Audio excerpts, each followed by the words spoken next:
Assalamualaikum warahmatullahi wabarakatuh. Om Swastiastu, Namo Buddhaya, salam, salam sejahtera, salam kebajikan. Masih bersama kami di sini, buku siswa anak sekolah yang akan selalu menemani teman-teman untuk belajar bersama mengenai soal-soal P3K keguruan. Edisi kali ini kita akan belajar bersama mengenai soal-soal P3K untuk kompetensi teknis IPA keguruan PGSD. Namun sebelum lanjut, mari kita berdoa sejenak agar apa yang kita bahas pada kesempatan ini bisa memberikan manfaat untuk kita bersama. Nah baiklah teman-teman, perlu diketahui bahwa soal-soal yang kita bahas selama ini merupakan soal-soal yang 100% bersumber dari FR dari sahabat-sahabat kita yang sudah lulus di tahap 1 dan di tahap 2. Nah semoga apa yang kita bagikan pada kesempatan ini bisa memberikan gambaran kepada teman-teman yang akan mengikuti tes seleksi P3K tahun ini. Soal yang pertama. Perbedaan dinamo listrik dengan motor listrik adalah A. Dinamo listrik menghasilkan arus listrik AC, sedangkan motor listrik menghasilkan arus listrik DC. B. Dinamo listrik mengubah energi kinetik menjadi energi listrik, sedangkan motor listrik mengubah energi listrik menjadi energi kinetik. C. Dinamo listrik mengubah energi listrik menjadi energi kinetik, sedangkan motor listrik mengubah energi kinetik menjadi energi listrik. D. Dinamo listrik menghasilkan arus listrik DC, sedangkan motor listrik menghasilkan arus listrik AC. E. Dinamo listrik menghasilkan arus yang besar dan motor menghasilkan arus yang lebih kecil. Kita lihat pembahasannya berikut ini. Nah, dinamo listrik ini mengubah energi kinetik menjadi energi listrik. Sedangkan motor listrik itu mengubah energi listrik menjadi energi kinetik. Jadi kebalikannya. Kalau dinamo itu kan terdapat sebuah kumparan. Jadi dia mengubah energi kinetik menjadi energi listrik. Sedangkan kalau motor listrik ini mengubah energi listrik menjadi energi kinetik. Nah dengan demikian jawaban yang tepat untuk pertanyaan ini yaitu yang B.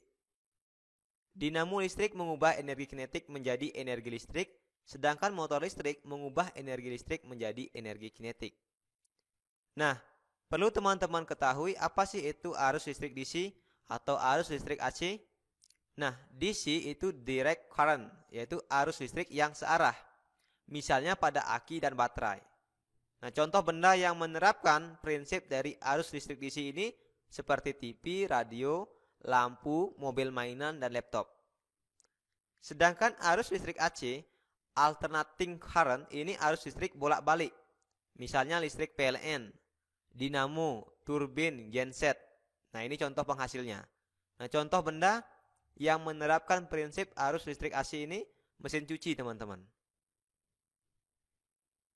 Soal berikutnya. Perhatikan pernyataan berikut ini. Urutan yang tepat mengenai perubahan energi pada dinamo sepeda adalah A. Energi kinetik menghasilkan energi potensial menghasilkan energi listrik. B. Energi gerak menghasilkan energi kinetik menghasilkan energi listrik. C. Energi kinetik menghasilkan energi mekanik menghasilkan energi listrik. D. Energi kinetik menjadi energi listrik menjadi energi cahaya. E. Energi kinetik menjadi energi magnet menjadi energi listrik. Nah, kita lihat pembahasannya berikut ini.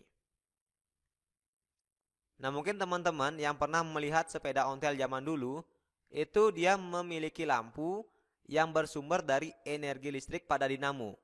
Jadi ketika sepeda itu diputar dengan kencang, maka dinamo itu akan berputar kencang juga, sehingga akan menghasilkan lampu dengan cahaya yang terang. Nah, prinsip dinamo pada sepeda ini adalah sebagai generator sederhana yang mengubah energi kinetik menjadi energi listrik. Nah, perangkat dinamo sepeda digunakan untuk menyalakan lampu depan atau lampu belakang pada sepeda. Jadi, perubahan energi pada dinamo sepeda ini ya perubahan dari energi gerak, yaitu energi kinetik menghasilkan energi listrik, baru menjadi energi cahaya. Sehingga jawaban yang tepat untuk pertanyaan ini yaitu yang D. Kinetik menjadi listrik menjadi cahaya. Soal berikutnya.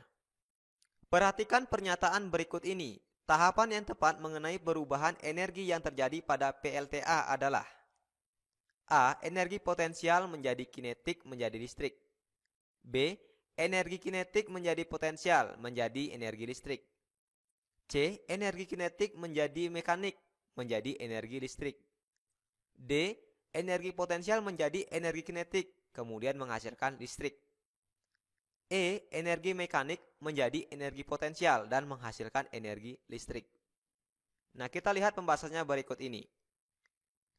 Nah, jadi PLTA itu kan pembangkit listrik tenaga air. Nah, ketika air ditampung dalam bendungan, maka ada energi potensial.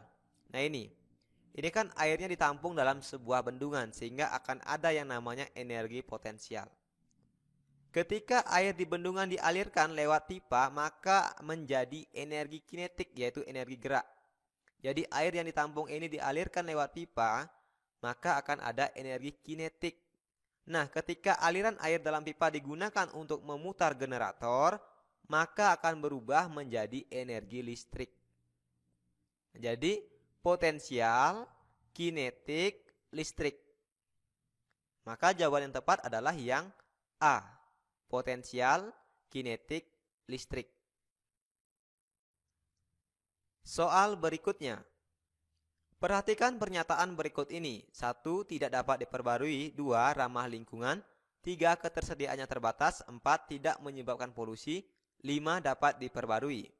Keuntungan dari pembangkit listrik tenaga air terkait dengan pelestarian alam kecuali A. 2, 3, dan 4, B. 2, 4, dan 5, C. 1, 2, dan 5, D. 2, 3, dan 5, E. 1, 4, dan 5. Kita lihat pembahasannya berikut ini. Nah, manfaat PLTA terkait dengan pelestarian alam yang pertama yaitu ramah lingkungan. Kemudian merupakan energi yang dapat diperbarui dan tidak menyebabkan polusi serta mengurangi efek rumah kaca. Nah, ini manfaat PLTA terkait dengan pelestarian lingkungan. Dengan demikian, dari pernyataan-pernyataan ini, yang tepat itu yang mana? Nomor 1, tidak dapat diperbarui. Nah, ini salah ini. Seharusnya dia dapat diperbarui. Sehingga option yang ada angka 1 sudah pasti salah. Yang C dan yang E ini sudah pasti salah. Nomor 2, ramah lingkungan betul. Ketersediaannya terbatas. Nah, ini. Ketersediaannya kan tidak terbatas, teman-teman. Karena dia bisa diperbarui. Berarti yang ada angka 3 juga salah. Nah, ini D salah, A pun salah. Sehingga kita sudah bisa mengetahui jawabannya pasti yang B, 2, 4, dan 5. Nomor 2, ramah lingkungan. Nomor 4, tidak menyebabkan polusi. Dan nomor 5, dapat diperbarui. Nah, ini sesuai dengan manfaat PLTA terkait dengan pelestarian alam.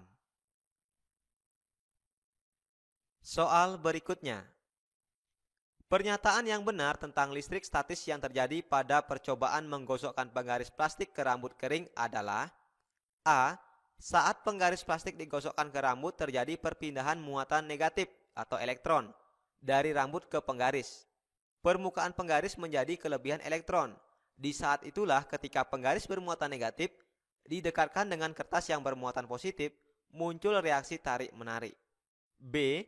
Saat penggaris plastik digosokkan ke rambut terjadi perpindahan muatan negatif atau elektron dari penggaris ke rambut. Permukaan penggaris menjadi kekurangan elektron. Di saat itulah ketika penggaris bermuatan positif didekatkan pada kertas yang bermuatan negatif, muncul reaksi tarik-menarik. C. Saat penggaris plastik digosokkan ke rambut, terjadi perpindahan muatan negatif atau elektron dari penggaris ke rambut. Permukaan penggaris menjadi kekurangan elektron. Di saat itulah, ketika penggaris bermuatan positif didekatkan dengan kertas yang bermuatan positif, muncul reaksi tarik-menarik. D. Saat penggaris plastik digosokkan ke rambut, terjadi perpindahan muatan negatif atau elektron dari rambut ke penggaris. Permukaan penggaris menjadi kelebihan elektron. Di saat itulah ketika penggaris bermuatan positif didekatkan pada kertas yang bermuatan negatif, muncul reaksi tarik-menarik.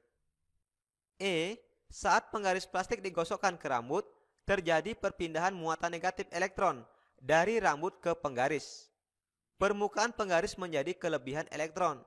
Di saat itulah ketika penggaris bermuatan negatif didekatkan pada kertas yang bermuatan negatif, muncul reaksi tarik-menarik. Sekarang kita lihat pembahasannya berikut ini. Listrik statis pada percobaan menggosokkan penggaris plastik ke rambut. Nah, saat penggaris plastik digosokkan ke rambut, terjadi perpindahan muatan negatif atau elektron dari rambut ke penggaris. Permukaan penggaris menjadi kelebihan elektron.